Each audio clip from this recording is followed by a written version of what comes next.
very inspiring. I think it was slightly different domain coming from the technology world because I think it might be thought-provoking to understand how R&D itself is changing in the way approaches of scientific discovery that technology is really reshaping. So I'll cover these topics. I've got 15 minutes. I'm going to rush quite a bit, but the idea is to give you a sense for what's happening in this field. And it's a very dynamic and very recent field. In fact, most of the references I will cite in my talk are from the last 6 to 12 months. So it's that recent, and a lot is happening in this space. So it's important to watch out. Let's just get started. Clearly, we know that, and many talks earlier today have talked about that there are many challenges. Why do we say jobs, etc.? But the reality is that the number of challenges that the world faces, people face, humanity and our planet are just unsurmountable and quite daunting. And some of these are listed here, but I'm sure you can come up with many more. The only solution is innovation. The only solution is R&D. But there is a slightly less known reality that people don't realize is that R&D is actually getting more and more difficult and more expensive. And this is actually a real challenge. And there are not just the expensive part of it, but there are many more challenges in R&D that we all, as innovators, as researchers, can identify with. Some of them clearly is that knowledge is very fragmented. Scientific data is fragmented. Cross-disciplinary, holistic problem solving is a real challenge. There are issues of the fact that short-term funding is easier, long-term big bets are harder. There's also a crisis of reproducibility, the ability to replicate what somebody else has done. Data quality, some of us were talking on the sidelines. Data quality, both in terms of noisiness, annotation, is hard. Getting insights from data is hard. Of course, limited collaboration, and across the world, if you look at, there are things happening in the world of open source, open science, but there is still limited uptake. So there are some real challenges to solve the problem that I spoke about at the pace at which it needs to be solved and at the economic viability at which it needs to be solved. But there are advances, and which is what the primary focus of the talk is. There are advances in technology that make us really think about the R&D process itself. And giving you one example that McKinsey has published recently, that if you look at just AI, there is across every dimension of biology, software, pharmaceuticals, semiconductors, in every space, there is a potential for using AI to change the way in which R&D is done, and that's just AI. But I will come into topics in this talk that are AI, but also combining it with emerging technologies like quantum, and also areas on high performance computing, which is an evolving space. If you look at the GPUs and TPUs, and of course very specific ASICs, application specific ICs. There is a lot happening in that space of high-performance computing, especially if I come from the cloud world that one can use. So I'm just going to jump right in to kind of go and give you a sense for what is happening. Obviously, we can't go into all of that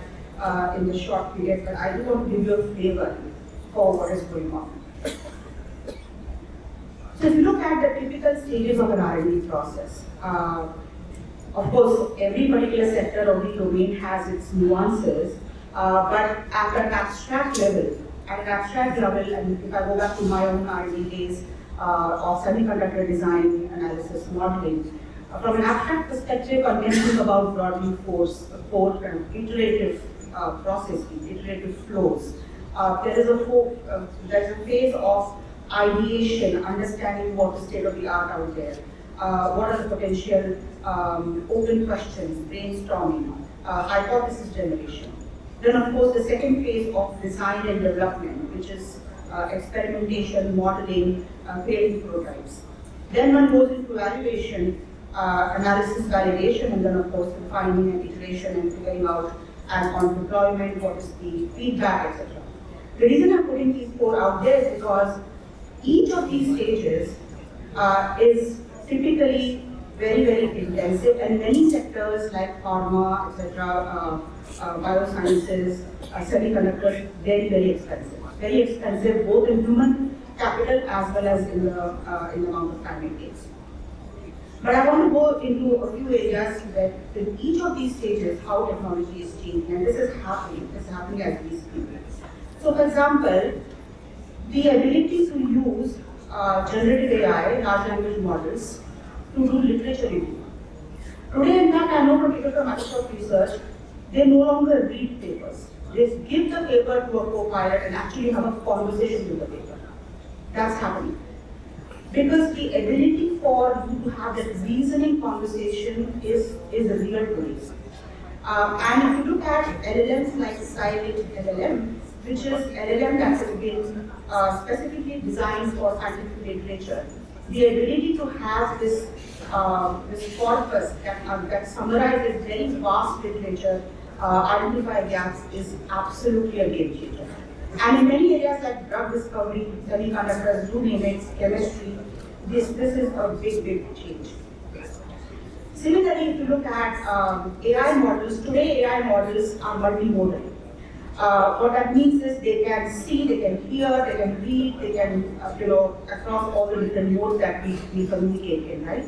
Now, many of the scientific literature is in pictures, it's in videos, it's in data, the ability to bring all of that together in a way that you can summarize, you can propose new materials is again another game changer. An example is, for example, Matrixm. It's a model that has been created, in fact, Microsoft Research has created it. It actually integrates molecular graphs and images to propose new materials. So if you give it certain properties, it can give you certain new materials. Think about what that does in terms of hypothesis generation. Many of our hypotheses are based on our own intuition, but imagine having a partner, imagine having a co-pilot or an assistant that helps you think about connections that you might not have made. That is also happening. Another area is that of physics-informed neural networks. There are some people in the world who are, very few people in the world who are really pushing the boundary on this. One of them is actually an IIT Madras alum, Anima and Amit Kumar. She's a character right now. She's doing some amazing work in this space. But the idea being that can you create neural networks where the physics laws are embedded in? It's not an afterthought. It's not something that you train over basic data, the internet, or whatever web calling, but you bring in physics into the neural network itself. Clearly, what that does is that, and especially in areas which are either very scarce data or noisy environments like atmosphere, oceanic sciences, earth sciences. Some of these places, network like this that understands the physics of what you're trying to determine really can change the game in terms of predictive accuracy, interoperability, interpretability, as well as computational efficiency. So some of this is happening just in the discover phase. And I'm going to move fairly fast, but what you can see in this slide, there are a lot of footnotes. And I've given intentionally those because, as I said, a lot of this work is happening very fast across the world, but in very specific pockets over the last 6 to 12 months. Next one, if you go into, okay, so now we go to design and develop space. So, for example, the ability to create designs and explore a very, very large space exploration. So, for example, Microsoft has worked with the lab in the Northwest, where they use HPC, high performance computing. Think of this as a proxy for a computer that is very specifically in terms of memory, in terms of cross-chip bandwidth, in terms of networking, and hard disk, etc. is very specifically configured for a particular kind of problem. If I go back to my research days, many of the finite element analysis work that I was doing at that time for semiconductor modeling, a lot of this kind of high performance computing used to be created. But this kind of material was able to bring down 32 million possible battery materials to 18 viable candidates in 80 hours. That's the kind of power that we're able to create using high-performance computing for space, for different design space exploration. Much is happening in the world of quantum. There is, of course, quantum computing, which of course I know Professor Mandira Bhavan is leading the National Quantum Mission, but there is much happening in the interspace of quantum and classical computing. So using quantum to create data that trains an AI model, and the AI model is then used as an emulator. So there's much happening in the interface of quantum and classical computing to really change the high precision modeling of reaction systems. So keep moving forward. We go to the third stage. Of course, you will notice that many of these stages, what I'm talking about, they could be things that we will in the previous stages. So we don't think of them as very hard and fast for these stages, but the idea is to give you a sense for what is happening in the world of R&D that changes the complete paradigm of how R&D is done.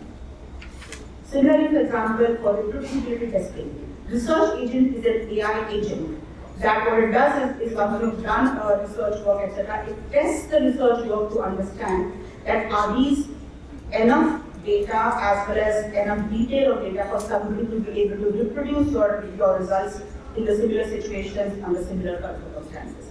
That ability to be able to say that this can be reproduced is a huge issue in many areas. Similarly, HPC, parallel simulations. I know my colleagues across the world, of course, even in India, we work with the IFR and some of the other places, where ability to just spark off, millions of simulations that can run parallelly. And there are now tools to automate that. In fact, this whole area of tools to create and validate this entire workflow of multiple simulations is another space where what we call AI operations is happening. Finally, if I look at the area of refine and iterate, again, there's much happening in terms of agentic AI, which is then using giving ideation to validation, the full research loop, specifically in areas you can then clearly define what the job that the agent needs to do. Quantum, of course, is a space that, like I said, there is a whole gamut of possibilities in terms of quantum emulation. And of course, as you know, quantum works, especially quantum computing works in problem domains which are low data I/O but high state space. That's the space, the sweet spot for quantum. So the ability to have an end-to-end workflow, and in a way that you can look at data, you can look at collaboration, and that's what I talked about what Microsoft recently announced. So you can see our CEO here. This was recently announced just a few weeks back, wherein the platform's ability to bring in AI, compute, and data, along with an agentic AI framework to help in chemistry, life sciences, physics, because we do see that this is a growing space. And it's not just academia, but you can see many industries, even in consumer goods, pharma, of course, semiconductors, etc., that are working in this space. Last comment I would make is clearly, as you might imagine, if I'm thinking about agentic AI that are doing their own thing and trying to do their AI, generative AI, which has its own problems, there are clearly a whole range of issues that still need to be addressed, right? So this space is filled with possibilities and possible innovations, etc., but a lot of things have to be addressed. And this is something which organizations are working on, and it is going to be a continuous process of both of interpretability, guardrails against misuse, bias, fairness in terms of data, human oversight. Clearly, human in the loop is not meant to be replacing the researcher, but augmenting the researcher, bringing the human in the loop. And of course, reproducibility. So I'm just putting this out there that there are some of these emerging issues to consider. Not that they were not there in the past, but with the tool of this power, they also come up in a way that one needs to think about carefully. I think the imperative for India's science, technology, and R&D ecosystem is that we really need to understand what's happening in this space. I know actually Professor Shivkumar Kalyanaraman is an old friend of mine and a colleague from Microsoft days. I know he's very passionate about this area, so that's a good thing. At ANRF, he's very passionate about this space. But I think the ability for India to understand that this is a real paradigm shift, this is a real game changer for the way in which R&D gets done is super important for our ecosystem to address the problem that only we can for the country. Thank you.